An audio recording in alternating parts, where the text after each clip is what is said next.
Kwa jina ninaitwa Charles Kaguo, mkazi wa kijiji cha Ifupila. Ifupila ni kijiji ambacho kimezungukwa na makampuni, pia na hawa wenzetu wa misitu nao wapo kwa upande mwingine pale pale kijijini. Kwa hiyo tumebanwa kiasi kwamba eneo la kulima hatuna. Na Ifupila pana vijana wengi, sasa kazi ya kufanya hawana. Halafu ukiangalia makampuni yaliyopo ya wawekezaji, yani watu wanafanya kazi malipo ya shida. Kwa hiyo vijana wamekata tamaa, na hivyo wamenituma baada ya kuona kwa kazi anayofanya Mheshimiwa Waziri Mkuu kwamba anafanya kazi vizuri, wamenituma kwamba ni muombe iombe serikali kwamba tunaomba wapewe maeneo, watafutiwe maeneo waweze kujiajiri kuliko kufanya kazi kwenye haya makampuni. Kingine, huko kwenye makampuni wanafanya kazi wakati mishahara inayolipwa kwa kweli hairidhishi. Yaani mtu anafanya kazi, tena anafanya kazi zaidi ya mtu wa serikali. Serikali wanafanya siku 5, lakini kule kwenye makampuni wanafanya siku 6 za wiki, na bado mishahara yao ni shilingi 150,000.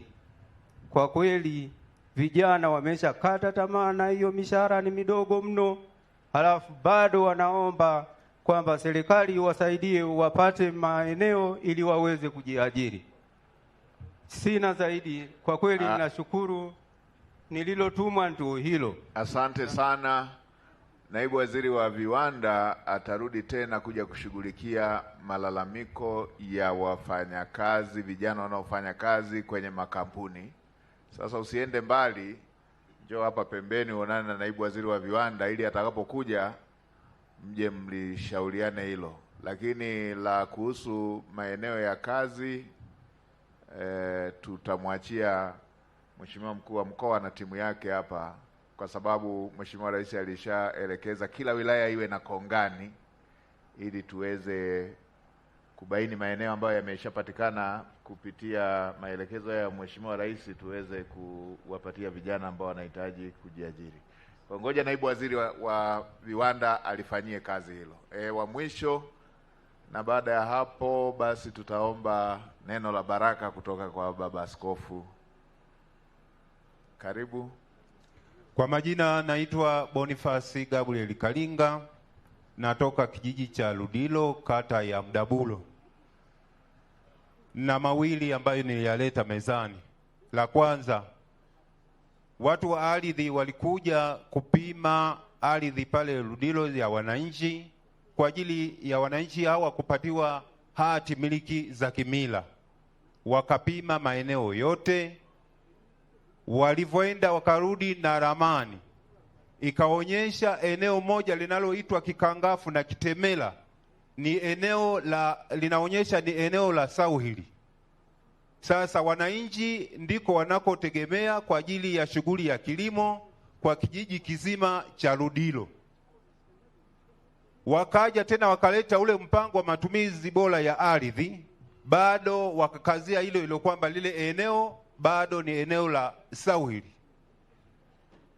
La pili, kuna mwekezaji kampuni ya Unilever alipanda miti yake aina ya Masaikona ambayo alipanda mpaka kwenye hifadhi ya barabara. Sasa iwe kifuku mpaka kiangazi, ile barabara inabaki na unyevu kwa sababu yale Masaikona yamefunga kabisa ile barabara. Na barabara yenyewe tunayoongelea ambayo tuliambiwa kwamba iko kwenye mpango wa matengenezo ni ya Mkuta, Ludilo, Ihefu mpaka Ihanu. Sasa ule mlima wajawazito wanajifungulia pale kwa sababu haipitiki hata kiangazi.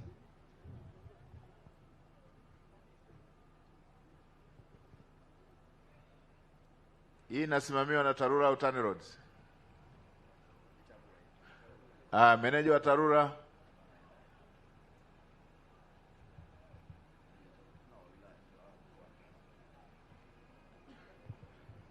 Meneja Meneja wa wilaya yuko wapi? Meneja wako wa wilaya yuko wapi? Niko hapa Mheshimiwa Waziri Mkuu. Okay, sawa. Basi tuambieni bwana.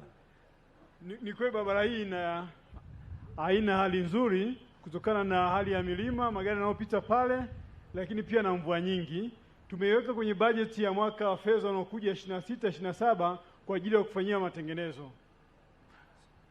Mmeweka matengenezo ya aina gani? Ni matengenezo ya sehemu korofi. Matengenezo ya sehemu korofi? Ndio. Mnatengeneza kwa kiwango gani? Tunaweka changarawe. Zile sehemu korofi. Sehemu korofi changarawe? Ndio. Haya, sasa kwa sababu ndugu ameongea mbele ya kikao kikubwa hichi cha waziri mkuu, pamoja na hiyo bajeti mliotengeneza, mlioweka bajeti hiyo, nendeni mkafanye makadirio hiyo sehemu korofi, tukitaka kuweka zege ama lami gharama yake ni kiasi gani. Alafu baada ya mkishamaliza hivyo, kupitia kwa rasi na mwenyekiti wa bodi ya barabara, muandike hazina. Nawapa tu hiyo siri, muandike hazina afu nakala bubu mnipe. Hatuwezi tukaruhusu eneo akina mama wajawazito wajifungulie barabarani katika kipindi ambacho rais ni mama na alishaelekeza tushughulike na maeneo korofi. Mimi nipo hapa kusimamia maelekezo ya Mheshimiwa Rais. Kwa hiyo fanyeni hiyo tathmini. Bajeti yenu iendelea matengenezo, lakini fanyeni tathmini. Tukitaka kutengeneza matengenezo ya kudumu, tunatakiwa kufanya nini? Mheshimiwa Rais kila siku anaelekeza kwamba tufike hatua tuhame kwenye kupeleka fedha kwenye eneo korofi. Ikinyesha mvua moja inasafisha yote. Kwa hiyo tunafanya kila mwaka kupeleka fedha, tunaenda kutegesha hapo, mvua ikinyesha inasomba. Tunategesha, inanyesha mvua moja inasomba. Mimi nawaambieni ndugu zangu wahandisi, fanyeni tathmini, mtajikuta tunapoteza fedha nyingi sana kwa utaratibu wa kutengeneza barabara ikinyesha mvua moja inasomba, kuliko tungetumia gharama kubwa kidogo tukatengeneza barabara inayodumu. Na mimi wana challenge wahandisi, tuna majengo mengine tuliyakuta yalijengwa enzi ya mkoloni, unakuta liko imara mpaka leo. Daraja liko imara mpaka leo. Madaraja mengine pia makubwa hivyo hivyo. Sisi tunajengaje alafu inanyesha mvua moja inasomba? Mna design vipi? Nendeni mkafanye design eneo korofi kwa kulijenga lidumu, ili tusiwe tunafanya kazi ya kila mwaka kupeleka fedha na zinasombwa na maji.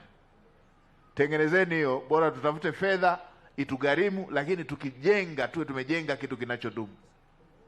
Nakushukuru sana ndugu yangu uliyeleta jambo hilo zuri na ni la jamii. Tumepokea na lile la kwanza ulilotoa, umetoa hoja mbili. Tunakushukuru sana. Na inaonekana baba askofu, kina baba wa Iringa wa Mfindi wanajali sana. Huyu kaja anasema kina mama wanapata shida. Baba askofu, karibu. Tunakushukuru sana.